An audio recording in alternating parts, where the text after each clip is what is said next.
and welcome to Health Matters on Channels Television. Thanks for staying with us. I am Mary Alale Yusuf. Global maternal mortality rates dropped by about 44% from 1990 to 2015. That's according to the World Health Organization.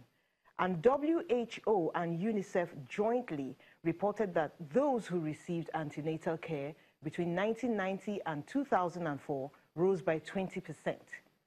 But sub-Saharan Africa had the smallest increase of 4%. The goal is to drop the maternal mortality ratio to less than 70 per 100,000 live births by 2030.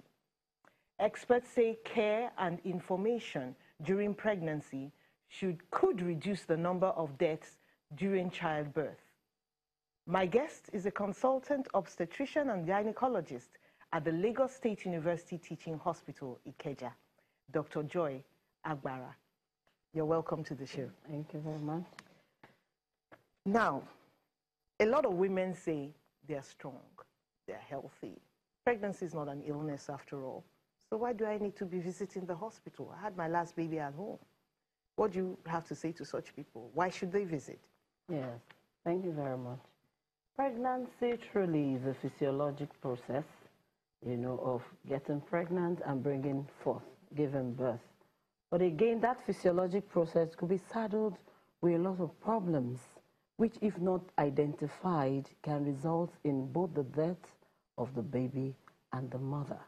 And so there is the need to visit the hospital, because a woman can start out pregnant very healthy, but there are some, illnesses or challenges that could occur, as a result of pregnancy itself. So the pregnancy brings up the illnesses, yes, so to speak. to this healthy woman, which could be a challenge to her health and may even result into the death of the mother or the child. Let's say a woman comes for an antenatal visit. Okay. What do you look out for? What are you examining her for, maybe the first visit? Yes, the first visit really is a time, we call it first contact. It's supposed to be an interaction center, contact, where you meet the woman, the pregnant woman. First, you want to know when she saw her period last, so that you'll be able to, establish the age of the pregnancy. You also want to know if this was her first attempt at pregnancy or she's had children before, because the problems of pregnancy also are related, to the parity of the woman, meaning how many she has had. Yes, that she's had. Then what has she done? You want to know about her nutritional status, you understand, and then the drugs that she's been taking.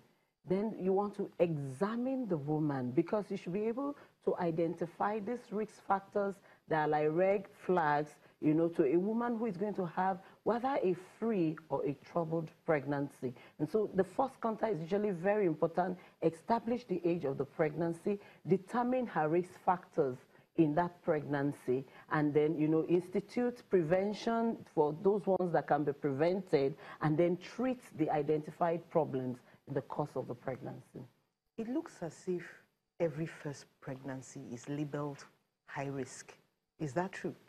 Well, yes, because there are some problems of pregnancy, including preeclampsia, which is elevated blood pressure, associated with proteinuria, that can result in seizure and can even result in death of both the mother and the child. So are you saying that on the first visit, you can't be sure whether those things will happen to her or not? Yes, well, we call them risk factors. Okay. Studies over time have shown that those who are getting pregnant for the first time and carrying it to the age of viability are at risk, of having this problem.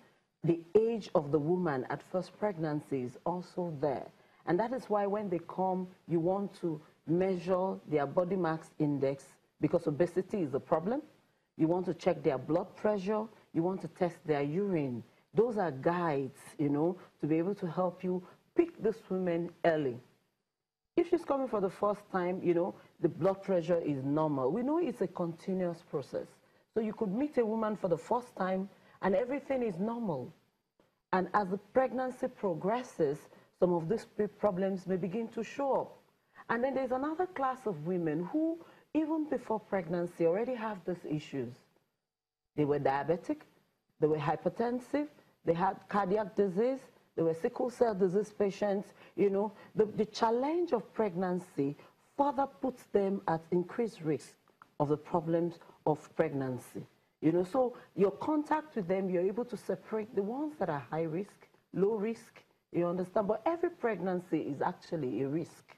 So you're on the lookout for those trigger signs that will say, okay, this woman needs more visits. This other woman may just need to be seen, you know, at regular intervals and management instituted.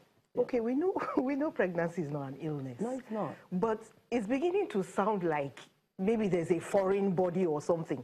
What is it about pregnancy that makes the woman so in need of care? Is it an added strain? Is it like a foreign body? How is, you know, just try and get across to us, how is a woman's body treating that child that makes it so important for her to just be taken care of with such attention? Now, physiologically, self wants to protect self. Now, in pregnancy, this woman's egg, you know, was fertilized by a male's sperm to form this child that is supposed to be, in quote, a foreign body in her body. But the physiology of pregnancy is adjusted such that the woman